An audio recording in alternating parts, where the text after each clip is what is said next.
Good morning, children. So, welcome to today's class. And in this class, I felt like I just want to give some break to your civics classes, and I want to start the history class. So, here in history, okay, you're going to learn in 8th class mostly, a bit of world history also. So, here before that and all, let us see how the world history is very important to us.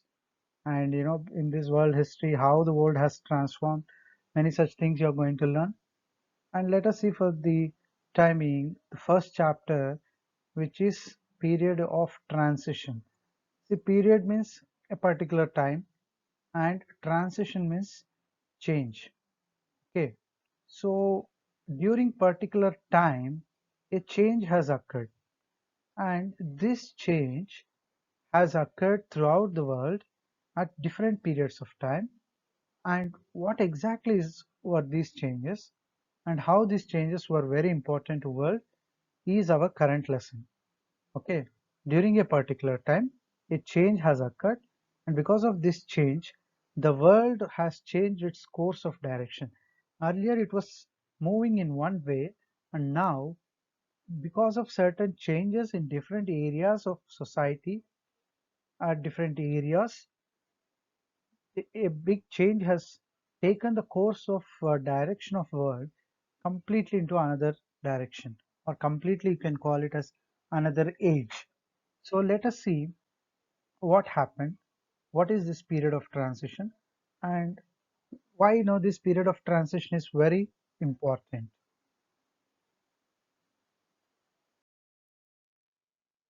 So the lesson, a period of transition. So in this chapter, so let us start the chapter and we'll come to know what exactly were the changes happening, what transition happened, and how it happened.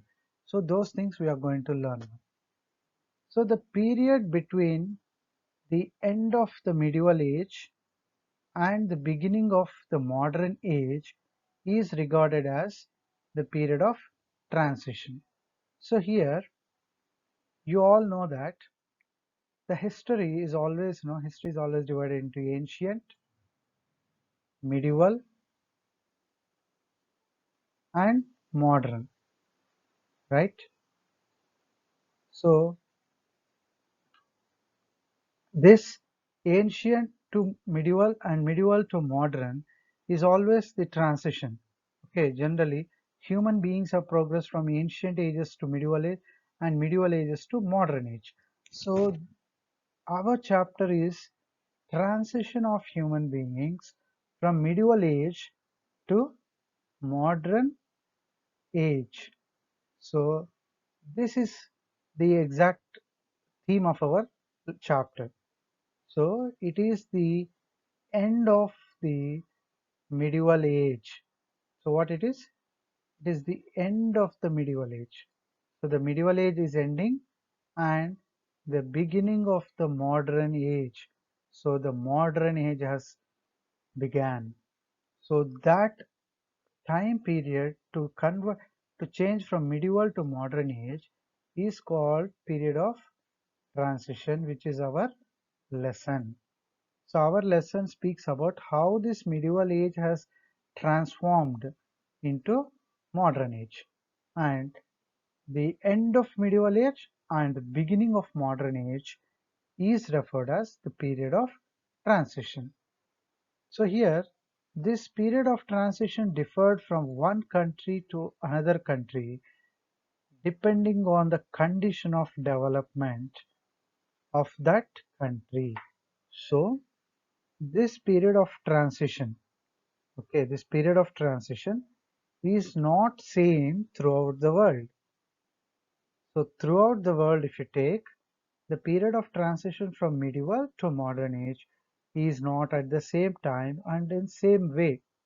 Okay, so it is different for a different country at different parts of the world.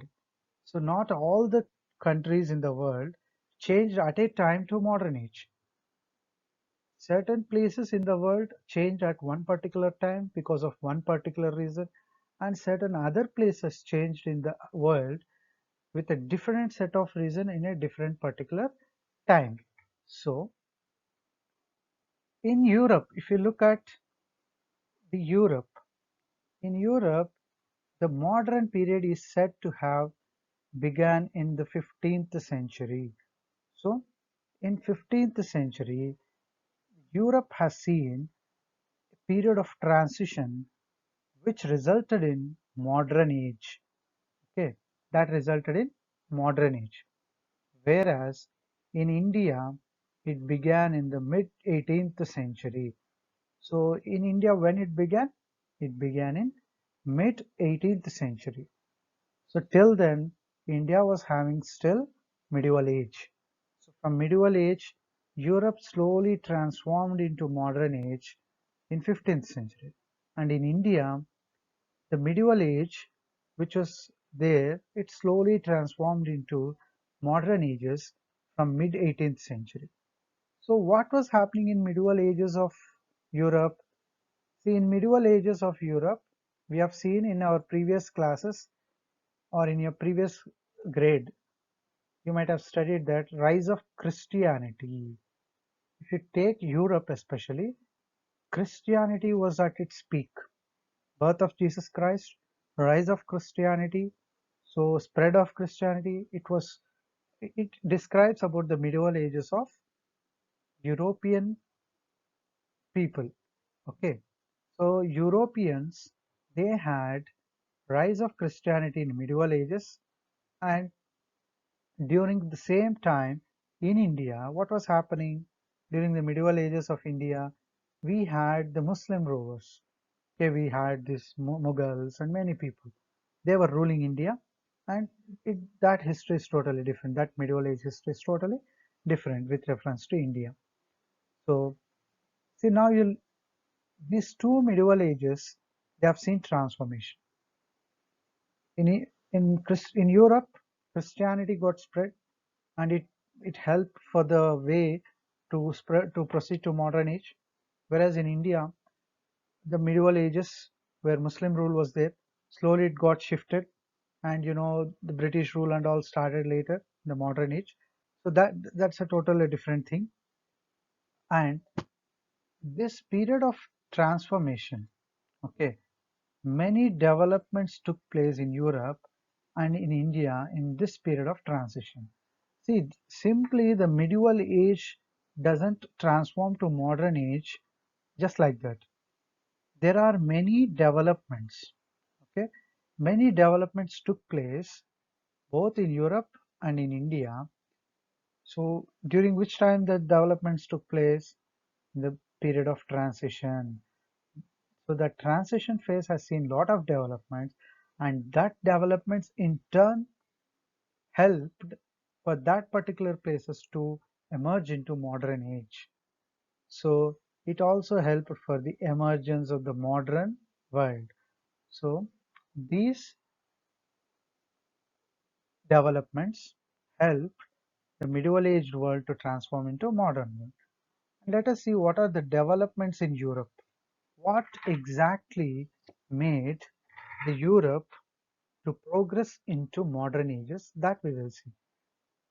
See, first thing is the most significant development of the Europe was the decline of feudalism.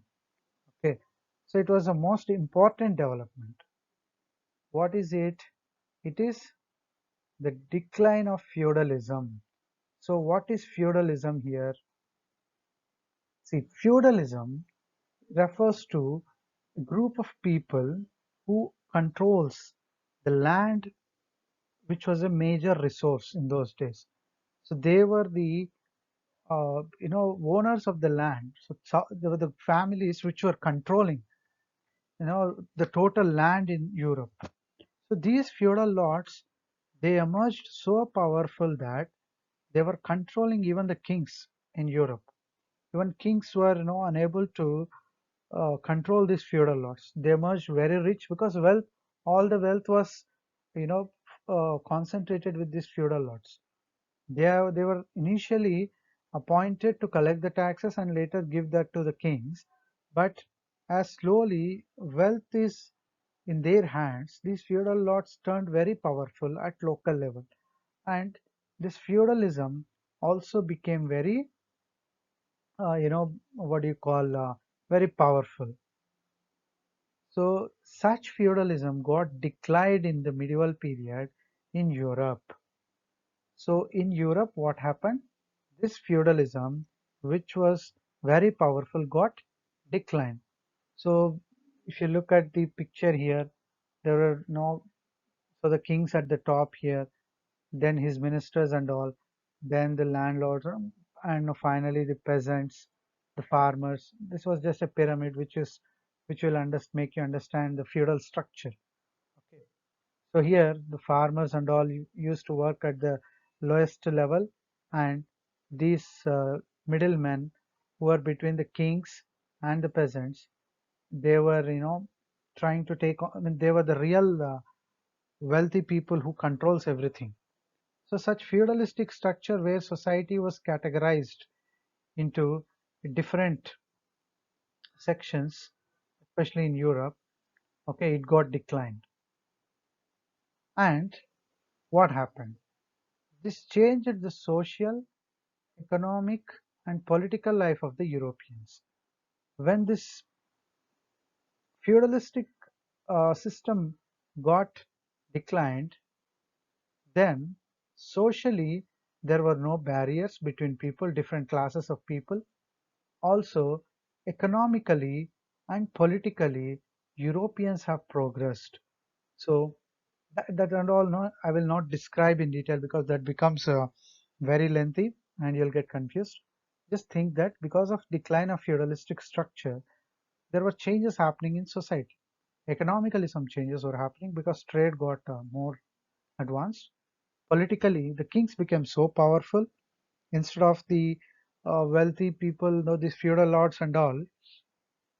The kings have become powerful again, and the peace and freedom that prevailed after the decline of feudalism favored the growth of new learning. So once again, when the when the kings took the control of the entire administration, then peace prevailed. So the feudal lords were no more torturing the lower people for taxes. So the kings took taxes in a very rational way, unlike these feudal lords, and a peace kind of settled environment occurred in Europe, and slowly people started progressing towards different subjects. So they gave chance for them to learn new things. And so this was the first thing. First thing was decline of feudalism. Second thing was the Crusades. So what are Crusades? The Crusades provided an impetus to trade and commerce and increased the trade between Eastern and Western countries. So what are these Crusades? See, Crusades are the wars between Christians and Muslims. When Muslims occupied the Christian Holy Lands during medieval times, okay, the Turkish Muslims, they occupied the Christian Holy Lands like Jerusalem and other places. So when they occupied these places, what happened? Pope, who was head of Christianity, he gave a call to all the Christian kings, saying that it is time for them to protect their holy places from the hands of Turkish Islamic rulers. Taking the call from the Pope, all the Christian kings in Europe, they went on wars with the Muslim rulers. The wars to take back the Christian Holy Lands from the clutches of the Islamic rulers are known as crusades. And these crusades have helped to trade and commerce. How they would have helped? See, this was the Western world and this was the Eastern world. And this Eastern Turkish Islamic people, they started entering into Christian Holy Lands. And for occupying these lands, when they entered, they have discovered new routes to enter into this Western Europe or these European places. They came through different routes. And when they came through different routes, these routes were also used by traders. The traders from eastern side, they came and started doing business with the western culture people, and these western traders, they also went through the same routes, and they also had trade with the eastern side people. So because of crusades only, this thing is possible, right? A new routes were discovered, and because of which people could easily come and go in those trade routes, and it resulted in more activity of traders. See what happens if trade increases. This contributed to the wealth and prosperity of the people in many European countries. As trade increased, automatically it will result in the accumulation of wealth. The merchants, the traders, they started doing a very good business because of this new trade routes discovered by because of the Crusades, and in place of land, money became the new measure of wealth. So, earlier, during the feudal lord system, land was an important resource. Selling and buying, there was no selling and buying a lot. A person who has more land is said to be more rich and more wealthy.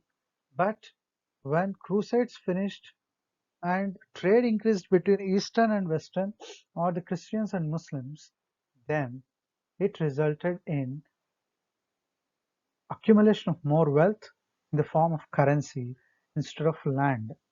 So as the trade operated in a huge way, currency took over the land, and currency emerged as a very powerful medium of trade, and that became the new measure of wealth. So somebody is said to be wealthy by the amount of money that he has, not by the amount of land. During feudalistic medieval days, a person who has more land is said to be more rich and wealthy. But after the Crusades, after the trade took over in a big way, it resulted in currency as medium of exchange of goods, and this currency became the measure of wealth. As a result of the Crusades and expansion of trade and commerce, the Europeans came into contact with Eastern civilizations.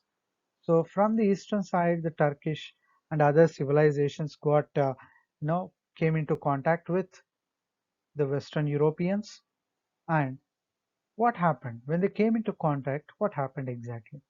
Such contacts kindled their interest in their own Greek and Roman past. Artists and scholars began to rediscover and revive their past in art, architecture, literature, and philosophy. So, what happened was, when they came into contact with the Eastern world, these Eastern world people, they were trying to show up their culture, and the Western world, especially the Greeks and Romans, they wanted to preserve and protect their culture. In the process of preserving and protecting their own culture, they revived their ancient culture. So Greeks, their ancient kind of art, their ancient kind of architecture, literature, and philosophy, everything, they got a free chance to revive their previous cultures. So it also was a major development. So the Greeks, from the beginning, they were having many new scientific philosophical hypotheses and all. There were many postulations where there were many Aristotle and many other Socrates in philosophy. There many people that came. I know they all started reviving the Greek and the Roman cultures. So not in terms of politically, but in terms of the culture. And it also served as a reason for emerging into modern world. Okay, so keeping up their cultures and also learning new things. It also helped for the coming of modern age in Europe. Then, if you look at, then the next reason is, in order to increase commercial contacts with the Eastern countries, to earn more profits, And to fulfill the consumer's demand of Oriental goods, many voyages were undertaken. So that is, see, once the Eastern civilization or Eastern cultures came into contact with Western, at one point of time, I'll tell you, the Western people were very much fond of the luxuries enjoyed by the Eastern world. Okay, so the way they enjoyed the luxuries and all were very much liked by the Western world. They also wanted to have such kind of luxuries. So, and moreover, the trade which was operating in a huge way, it helped, okay, turn more profits and to fulfill the consumers' demand for Oriental goods.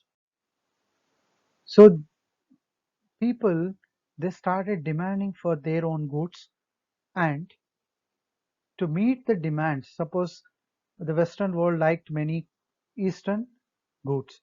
So to meet the demand of the Western consumers, what happened? Voyages were undertaken to discover new routes, and the discovery of these routes changed the course of history.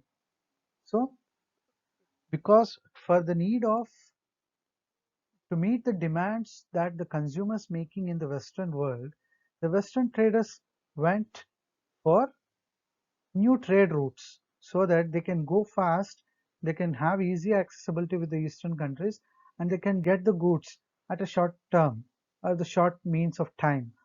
And so, and the Eastern people, they came into contact with the Westerners, and when they want some goods, so they also tried to take up to meet the demand of the Eastern people. They also started discovering new voyages through sea. They went and they started taking the goods so that it will be met by the Eastern people. So this was going on in a very huge manner. And then comes the church. Okay, so this reason of new sea routes also served as a sea voyages also served as a very important factor for establishment of modern age. Okay, so one thing is decline of feudalism, second thing is crusades, third thing is and expansion of trade and reviving their cultures, fourth thing is they have a demand of goods because of this trade made them to go for new seawage or sea voyage routes took place, because of which the trade activity further increased more and more. And it also served as a reason for the people to what do you say, to progress in a different way, in an advanced way. So the another reason was the church, which dominated the medieval society, suffered a setback when a number of strong monarchs challenged the temporal power of the church. Even the common people became dissatisfied with some of the practices of the church, and this dissatisfaction paved for the Reformation. See, this is another very important reason. See, according to this reason, church. What is this church in medieval days? During medieval times, church was the institution which was dominating the society. When Europe was completely declined with the Roman rule, it was the church which unified the entire Europe. And this church became so powerful that it even started dominating the politics of the Europe. Understood? It dominated the politics of the Europe, and it even used to control the kings. Such a church faced a setback when a number of strong monarchs challenged the temporal, non-religious power of the church. And slowly, I'll tell you an example. The church, they used to issue certain kinds of certificates to waive off the sins committed by people by taking money. This kind of practice, see, if anybody commits sin, a church father used to remove his sin by issuing a certificate, and this certificate he will give by taking money. Imagine the kind of practice that the church brought in those days. And people slowly lost faith in church. The commercial aspect of church slowly made people to leave behind it and question the practices of church. And Even the not only some kind of non-religious people or some kind of scientific people questioned the church, even the common people became dissatisfied with some of the practices of the church, and this dissatisfaction paved for the Reformation. So, what is Reformation here? Even in Christianity, there were a lot of reforms happened. Because of that reforms, society began to progress towards understanding the modern ages. So, see, not just trade, not just feudalism decline. These all are conventional factors. These all look very outer world. Unless individual in a society changes, it is not the regular change. So that individual changed by reforming his own religion. So when people started observing that the church could no longer is acting as a church of religion, then people also started losing faith on it. Not on the Jesus or something, it was on the practices of the church. Church, which was a powerful institution in medieval ages of Europe, lost its glory in modern ages. The reason is the practices that church has introduced and it followed. So this is about the introduction of the developments of Europe in bringing the changes, or these developments help further to bring some more changes so that they could pave way for the modern age.